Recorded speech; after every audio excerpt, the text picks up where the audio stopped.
বর্জ্য উচ্চারণটা প্রথম দিকে একটু ভুল হচ্ছিল, বজ্র বজ্র শুনছিলাম। বর্জ্য হবে ওটা। বর্জ্য এমনি ঠিক আছে, কথা বলাটা আর একটু স্পষ্ট করতে হবে, তাই মোটামুটি অসুবিধা হবে না। ঠিক আছে, সব কিছু ঠিকঠাক আছে। আপনাকে একটা কোয়েশ্চেন করেছিলাম না, যে কোন কান্ট্রি আছে, এটা কলম্বিয়া হবে।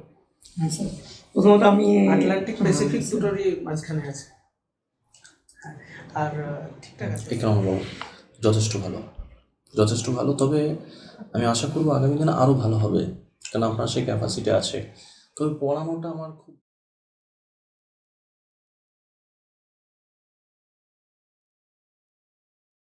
বাহ, ভেরি গুড। উত্তর 24 পরগনার ভৌগোলিক অবস্থান বলুন তো স্যার। আমাদের জেলা জলবায়ুর যে জলবায়ুর অন্তর্গত ক্রান্তীয় মৌসুমী জলবায়ুর অন্তর্গত। আর আমার জেলার পরে প্রধান যে নদীটা গেছে সেটা হলো ইছামতি নদী। ফ্রিজের জন্য জানি স্যার। আচ্ছা আচ্ছা, ল্যাটিটিউড কি স্যার? অক্ষাংশ। ডেফিনিশন দিন। পূর্ব থেকে পশ্চিমে যে রেখাগুলো কাল্পনিকভাবে কল্পনা করা হয় তাকে বলে ল্যাটিটিউড বা অক্ষাংশ। কতগুলো হতে পারে? টোটাল আছে 179টি, প্রধান আছে 7টি। আচ্ছা, আন্তর্জাতিক তারিখ রেখা সম্পর্কে জানা আছে? হ্যাঁ স্যার, আমরা 180 ডিগ্রি দ্রাঘিমা রেখাকে আন্তর্জাতিক তারিখ রেখা হিসাবে নির্ধারণ করে থাকি। কেন? কারণ এই 180 ডিগ্রি তারিখ রেখার পূর্ব গোলার্ধ পশ্চিম গোলার্ধ যেটা আছে, যখন আবার কেউ পূর্ব দিকে যায় তখন সেটা পূর্ব গোলার্ধ হয়, পশ্চিমে থাকলে সেটা পশ্চিম গোলার্ধ হয়। তাই এই 180 ডিগ্রিকে মেইন আন্তর্জাতিক তারিখ রেখা ধরা হয়।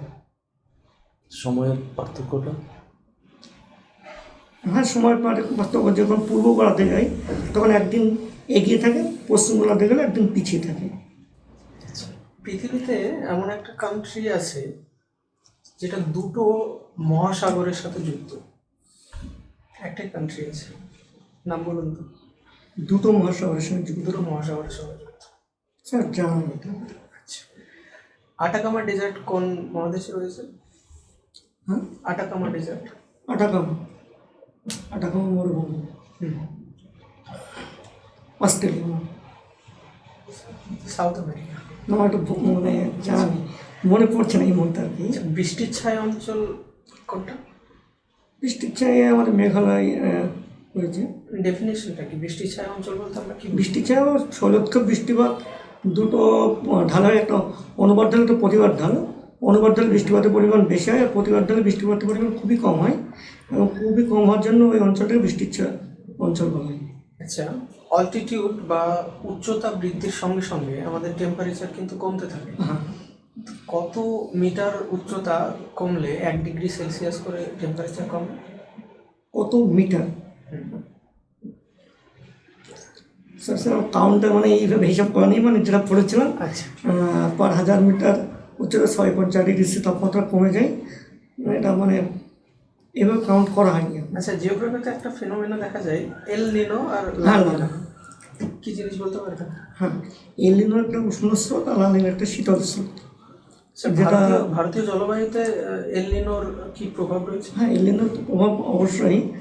যখন যে বছর ভারতে এল নিনো প্রবেশ করে সে বছর জলবায়ুর উপর প্রভাব বেশি পড়ে, খরা হয় সে বছর ভারতে, বৃষ্টিপাত কম হয়।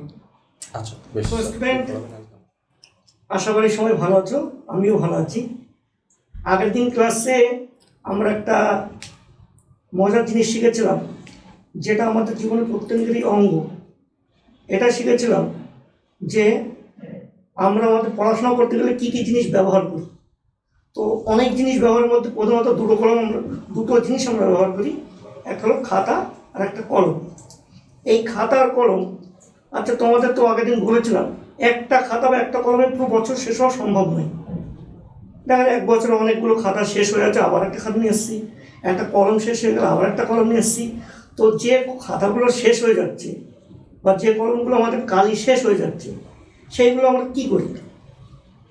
ও ঠিক বলেছ, এগুলো আমরা হয় কোনো একটা জায়গায় ফেলে দিই বা রেখে দিই। কেন রেখে দিই? কারণ এটি আমাদের আর কাজের নয় বা কাজে লাগছে না। ঠিক বলেছ, এই জিনিসটা হলো আমাদের কাছে এখন কিসে পরিণত হয়েছে? বজ্রে পরিণত হয়েছে। এর আগে ছিল এই জিনিসটা আমাদের কাছে সম্পদ। যখন কোনো বস্তু তার ব্যবহার এবং উপযোগিতা হারিয়ে ফেলে তখন তাকে আমরা বলে বজ্র বলি। আর সেই বিষয়টি আজকে তোমাদের আমি পাঠে রাখতে চলেছি। আজকের পাঠ হলো বজ্র ব্যবস্থাপনা।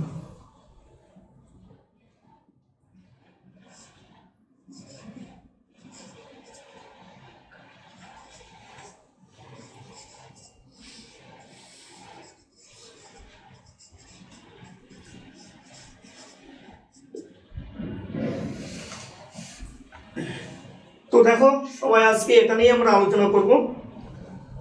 আচ্ছা, তোমরা কি আরো কয়েকটা বর্জ্য পদার্থের নাম বলতে পারবে? হ্যাঁ, ঠিক বলেছো। আমরা এক এক করে যদি কাউন্ট করতে থাকি, ভাঙা টিভি বলতে পারি। ভাঙা টিভি, ঠিক বলেছো। আচ্ছা, ঠিক বলেছো। ভাঙা লাইট বলতে পারি, বা খারাপ লাইট, নষ্ট লাইট আমরা বলতে পারি।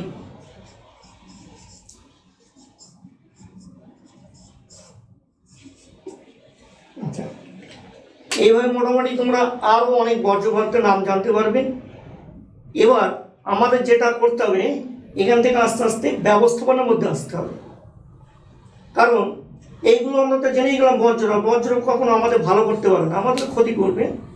তাই এদেরকে একটু উপযুক্ত পরিবেশে ব্যবস্থা করতে হবে। আর সেই ব্যবস্থাপনার মাধ্যমেই আমরা বজ্রের একটা ব্যবস্থাপনার পর্যায়ে পৌঁছতে পারি।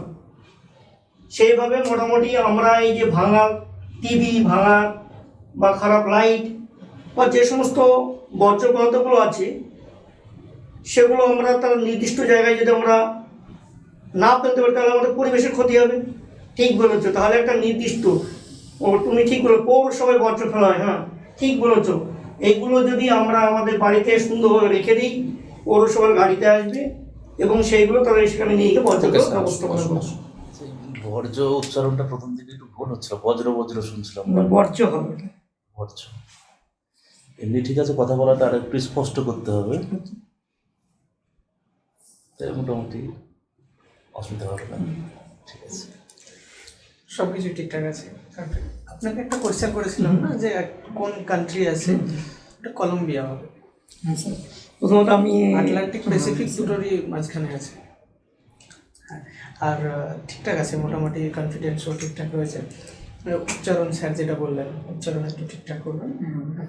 পজ নিয়ে কথা বলছেন, এটাও খুবই ভালো। শুধু আই কন্ট্যাক্ট মেনটেন করবেন, যার সাথে কনভারসেশন করছেন আই কন্ট্যাক্ট মেনটেন করবেন। আর বসাটা আর একটু ফর্মাল হলে খুবই ভালো হয়। ঠিক আছে, খুবই ভালো হয়, আর একটু ফর্মাল হবে। একরামুল বাবু যথেষ্ট ভালো, যথেষ্ট ভালো। তবে আমি আশা করবো আগামী দিনে আরও ভালো হবে, কারণ আপনার সেই ক্যাপাসিটি আছে। তবে পড়ানোটা আমার খুব একটু মনে হচ্ছিলো আরও আকর্ষণীয় করা যেতে পারতো। আমার খুব আমার অ্যাট্রাকটিভ মনে হয়নি স্যার, কেন ওখানে তো টিচিং কোয়ালিটি আপনাকে দেখাতে হবে, খুব আকর্ষণীয় মনে হয় না আমার, একটু বেটার করতে হবে স্যার।